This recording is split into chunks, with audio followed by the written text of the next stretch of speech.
Imagine a life where you have no say, where your freedom is just a distant memory, and your entire existence is for someone else's entertainment. This was the grim reality for countless dolphins in Indonesia's traveling circuses. Today, we're going to share a story of immense tragedy, but also incredible hope. It's a story about the plight of these highly intelligent creatures, focusing on three individuals: Johnny, Rocky, and Rambo, in the relentless fight for their liberation. Johnny, Rocky, and Rambo were beautiful bottlenose dolphins, but their lives began with violence. They were torn from their ocean homes and thrust into the harsh, unnatural world of a traveling circus. For years, they were forced to perform demeaning tricks, leaping through hoops of fire, playing with balls, all for a crowd, all driven by the cruel incentive of starvation. Their world wasn't the vast, open ocean. It was a cramped, chlorinated pool on the back of a truck. This was a far cry from the complex, living ecosystem they were born into. Even when the traveling circuses were finally banned,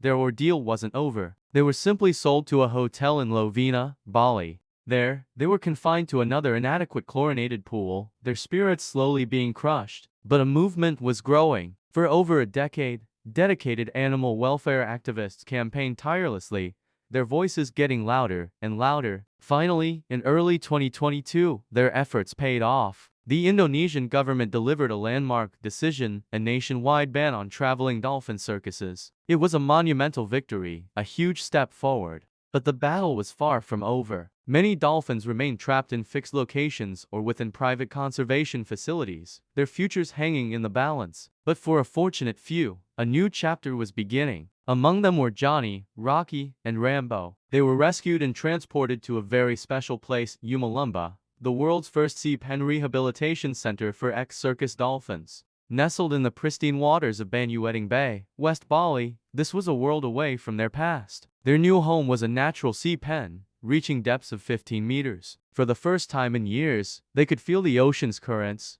hear the sounds of the sea, and begin to remember what it meant to be a dolphin. The journey to recovery wasn't easy, especially for Johnny. At an estimated 30 years old, he had lived a long, hard life in captivity. His teeth were severely worn down, a painful reminder of his past. This could have been from the harsh pool chemicals, or perhaps they were deliberately filed down by his captors to make him easier to handle. Whatever the cause, it left him unable to hunt. This was a source of deep frustration for him. He was back in the ocean, but he couldn't fend for himself. But the dedicated team of veterinarians and caregivers at Umah Lumba refused to give up on him. In a remarkable display of innovation and dedication, they painstakingly fitted Johnny with artificial tooth crowns. It was a groundbreaking procedure, a testament to their unwavering commitment to give him a real chance at freedom. Slowly but surely, with his new teeth, Johnny began to hunt again. You could see his confidence cautiously returning. He was rediscovering instincts that had been suppressed for decades.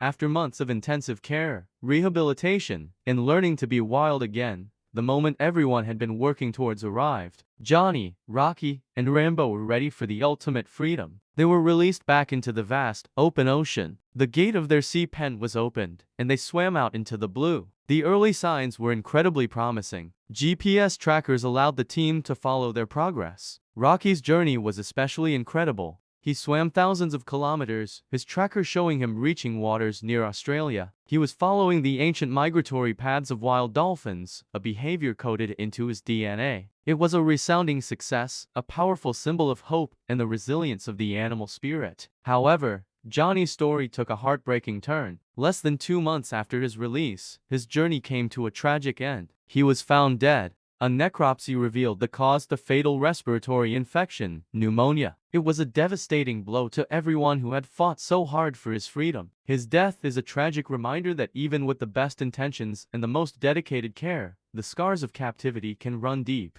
The wild, while offering freedom, is also unforgiving. The damage done to his body over years of abuse had left him vulnerable. Yet, his liberation, however brief, was an act of profound respect. He got to spend his final weeks as a free dolphin in his true home. He experienced the ocean's expanse, swam where he pleased, and died in the wild, not in a concrete tank. There is a deep, inherent dignity in that. While some dolphins like Johnny, Rocky, and Rambo found their freedom, others remain trapped in a frustrating legal quagmire. In Denpasar, another group of ex-circus dolphins are the subject of a bitter legal dispute. They were seized by the government's conservation agency, Beeks de Bali, from a private facility that claimed to be a conservation center. But the owners of that facility sued the government to get them back. The case dragged on, eventually reaching the Supreme Court, which ruled in the government's favor in late 2023. But this protracted legal battle has had devastating consequences. While the humans argued, 5 dolphins have been languishing in temporary holding pools, their future completely uncertain, and tragically, 2 other dolphins died during this period. They became casualties of a human conflict,